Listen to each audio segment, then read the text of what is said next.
Baik, shalom semuanya.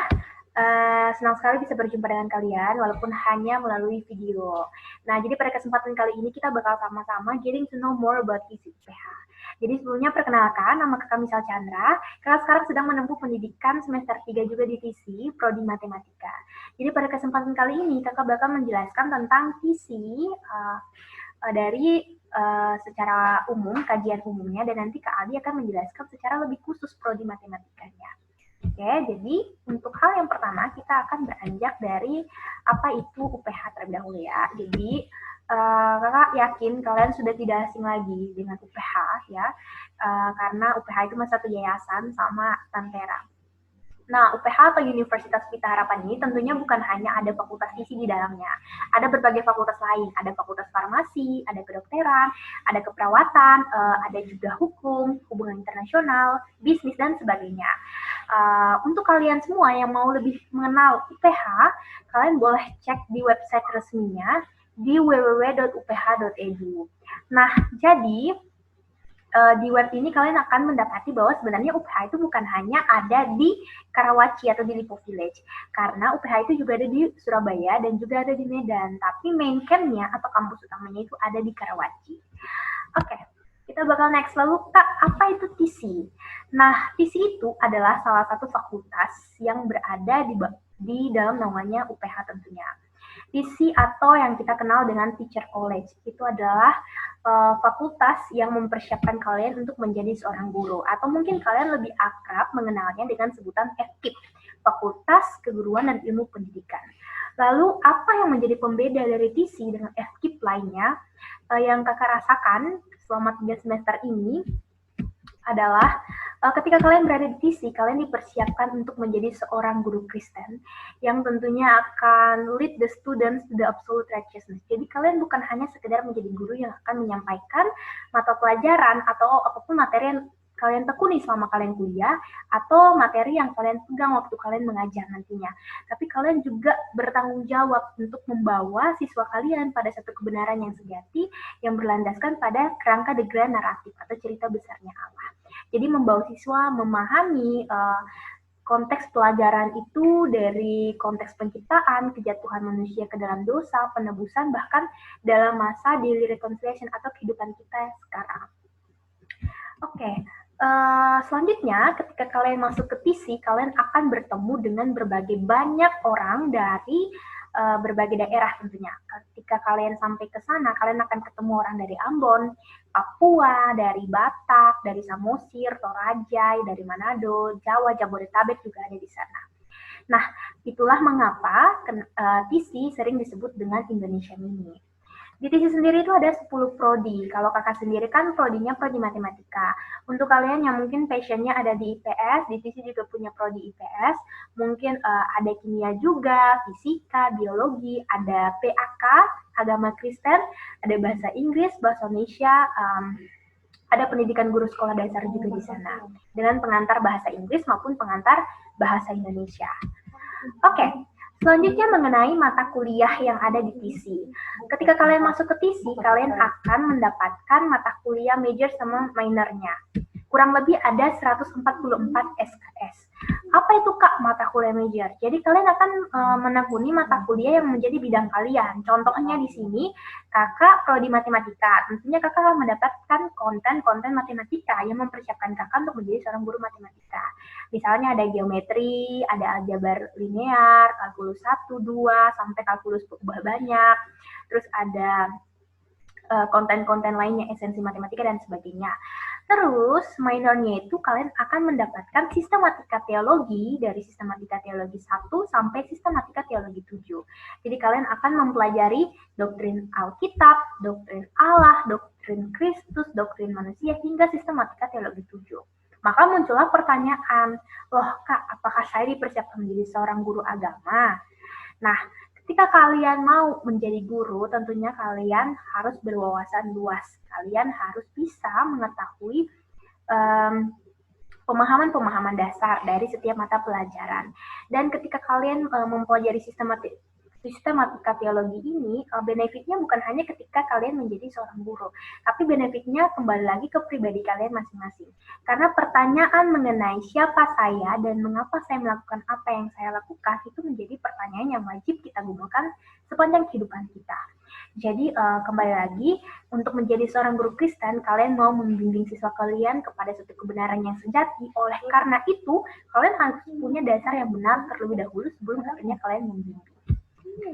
Oke, apalagi akan kita ketahui dari visi yang pertama tentang dormitory, ya tentu ya, benar ya. Ketika kalian sampai ke TC, kalian akan masuk ke dalam asrama, tentunya sebagai mahasiswa beasiswa ya. Kalian akan hidup beradaptasi dengan kakak tingkat, ya. Kalian juga akan mendapatkan orang tua asrama. Kalian akan tinggal ber-12 di kamar. Untuk sekarang ini kami ber-12 di kamar, dan itu bukanlah hal yang mudah, tapi itu bukanlah hal yang sulit untuk dilakukan. Mau tidak mau harus beradaptasi. Dan di sana kalian akan sangat banyak dibantu. Kalian akan mendapatkan banyak support system di sana. Kedua adalah mengenai SOW. SOW itu adalah singkatan dari Student on Work. Jadi sebagai mahasiswa beasiswa, kalian mempunyai kewajiban untuk memenuhi jam kerja di sana. Kalau untuk angkatan kakak sendiri itu 2000 jam selama kalian kuliah, berarti per 4 tahun. Dan mungkin ketika kalian mendengar ini langsung, wah, 2000 jam Kak, banyak sekali gitu kan.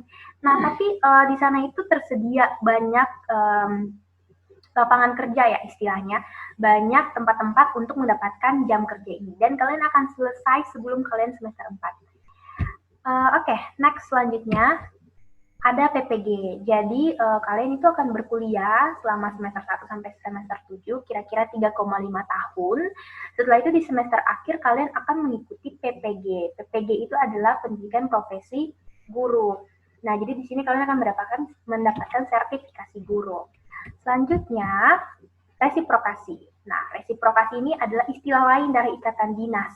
Sebagai mahasiswa beasiswa ya, ini adalah seperti timbal balik yang akan kalian berikan kepada yayasan dengan melakukan ikatan dinas.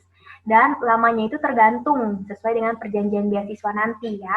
Kalau untuk angkatan kakak sekarang itu 5 tahun resiproknya. Kalian akan bekerja bersama yayasan. Ya, kalian pasti sudah mengenal ya guru-guru kalian yang sudah menjalani resiprok atau sudah selesai menjalani resiprok gitu. Oke, di sini tertera support system. Jadi dari semua yang kakak jelasin tadi, kalian akan mendapatkan banyak support system. Pendukung ya istilahnya. Kalian punya kakak kamar yang bisa mendukung kalian. Kalian punya komunitas daerah kalian di sana. Terus kalian punya komunitas kelas, kalian punya komunitas mentoring, komunitas shift mentoring di sana. Kalian bakal didukung, teman-teman. Jadi walaupun ini mungkin akan menjadi pengalaman pertama kalian untuk keluar dan jauh dari orang tua, kalian tidak akan pernah merasa sendirian atau mungkin ya homesick itu wajar, tapi kalian akan selalu merasa dikuatkan karena kalian punya banyak support system di sana. Dan kalau kalian sudah terbiasa dengan sistem di Lentera, mudah saja untuk beradaptasi di IPH. Oke, kita bakal next selanjutnya. Mungkin kalian bakal lebih banyak mengetahui tentang pengalaman, tentang Prodimed secara khusus, dan mungkin pesan-pesan khusus yang akan disampaikan oleh Kak Aldi. Karena Kak Aldi sudah lebih dulu ya bergabung di PC, dan Kak Aldi akan menceritakan pengalaman dan hal-hal yang akan dia sharingkan. Mungkin itu saja yang bisa Kakak bagikan. Terima kasih untuk waktunya. Tuhan Yesus memberkati. Salam semuanya. Perkenalkan, nama saya Aldi Ronaldi Wilahere. Saya alumni dari Sekolah Lentera Harapan angkatan 2015. Dan sekarang saya menempuh perguruan tinggi di Universitas Pelita Harapan, Fakultas Ilmu Pendidikan, Prodi Matematika, angkatan 2018. Jadi, dengan waktu yang singkat ini, saya akan menjelaskan mengenai pendidikan matematika di Universitas Pelita Harapan. Nah, yang pertama kita akan melihat tujuan dari pendidikan matematika di UPH ini. Seperti apa? Let's go. Jadi, tujuannya itu adalah menghasilkan guru matematika yang kompeten untuk mengajar bidang ini dalam konteks budaya Indonesia, serta memiliki pemahaman yang transformatif dan holistis berdasarkan wawasan dunia Kristen dalam kerangka teologi reform. Nah, di sini kita akan mengambil kesimpulan dari tujuan ini, yaitu dari menghasilkan guru matematika dan berdasarkan wawasan dunia Kristen. Nah, kalau kita sinkronkan, maka tujuan dari pendidikan matematika ini adalah menghasilkan guru matematika yang berdasarkan wawasan Kristen atau bertujuan untuk menghasilkan guru Kristen matematika. Jadi kita berbeda dengan guru-guru yang lainnya di sana. Guru matematika ini berdasarkan firman Tuhan, artinya guru Kristen matematika, dan itu yang membuat kita berbeda dengan guru-guru lainnya atau guru-guru lulusan lainnya. Di sini ditekankan kepada wawasan dunia Kristen atau lulusannya itu benar-benar menjadi guru Kristen matematika, bukan cuma menjadi guru matematika saja. Oke, bukan cuma mengajar konten-kontennya saja, tetapi benar-benar kita menjelaskan firman Tuhan melalui pengajaran matematika di sekolah-sekolah kita yang akan kita ajarkan nanti. Lalu lanjutnya profil lulusan. Nah, profil lulusan di sini ada 4. Yang pertama karakter, kedua panggilan, lalu ada kompetensi, kepedulian. Nah, di sini profil lulusan ini diturunkan dari profil lulusan fakultas atau profil lulusan isi. Nah, yang pertama itu profil lulusan karakter. Nah, karakter ini seperti apa? Nah, karakter ini yang dimaksudkan adalah menjadi seorang Kristen yang dewasa atau menjalani kehidupan sehari-hari bersama Tuhan di dalam firman-Nya. Seperti itu. Nah, yang kedua itu panggilan atau calling. Maksud dari ini adalah menjadi seorang guru Kristen. Jadi panggilan kita itu menjadi seorang guru Kristen, bukan menjadi yang lain. Nah, maksudnya apa menjadi seorang guru Kristen? Baik. Maksud daripada itu adalah melihat perannya sebagai pelayan Kristus bagi dunia.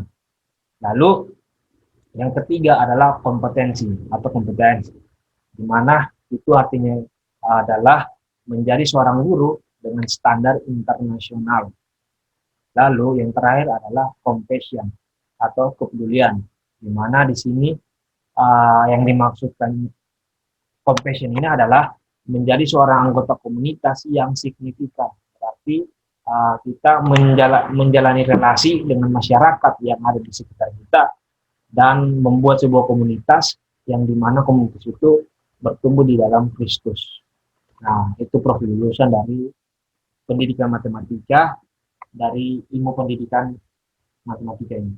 Nah, selanjutnya kita akan masuk ke konten mata kuliah. Nah, di pendidikan matematika ini ada beberapa konten mata kuliah, ada kalkulus 1, kalkulus 2, KPB atau kalkulus keuangan, geometri, aljabar linear, teori bilangan, aljabar abstrak, metode diskrit, analisis real, logika dan teori himpunan, sejarah dan filsafat matematika, persamaan diferensial, geometri analitik, PSAP matematika SD, PSAP matematika sekolah menengah, dan lain-lain misalkan lagi. Nah, di sini itu kelihatannya rumit, tapi kalau kita pelajari, kita mengikuti prosesnya, semua pasti akan terlampaui. Nah, banyak juga pemikiran-pemikiran orang yang kalau mereka masuk pendidikan matematika, mereka menganggap bahwa mereka hebat. Padahal itu adalah pemikiran-pemikiran yang salah, karena kalau kita masuk ke pendidikan matematika, bukan berarti pendidikan biologi atau pendidikan ekonomi atau pendidikan yang lain itu di bawah matematika. Nah, masing-masing prodi itu, masing-masing jurusan itu memiliki kesulitan masing-masing. Jadi misalnya PGSD, pendidikan guru sekolah dasar.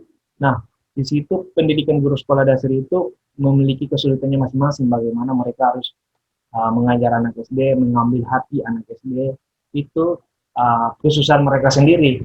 Kita yang pendidikan matematika belum tentu bisa berbuat seperti anak-anak PGSD seperti itu. Dan sebaliknya, anak PGSD belum tentu bisa sama seperti kita, anak pendidikan matematika. Nah, jadi masing-masing jurusan itu memiliki kesusahannya masing-masing, dan kita tidak boleh bilang kalau jurusan kita itu lebih tinggi daripada jurusan yang lain. Tidak, kita itu saling melengkapi antara jurusan yang A dengan jurusan yang lainnya, seperti itu. Nah, selanjutnya ada HMP-SPM. HMP-SPM ini apa sih? Nah, HMP-SPM itu adalah Himpunan Mahasiswa Program Studi Pendidikan Matematika. Ini adalah salah satu organisasi di pendidikan matematika. Nah, organisasi ini memiliki visi dan misi.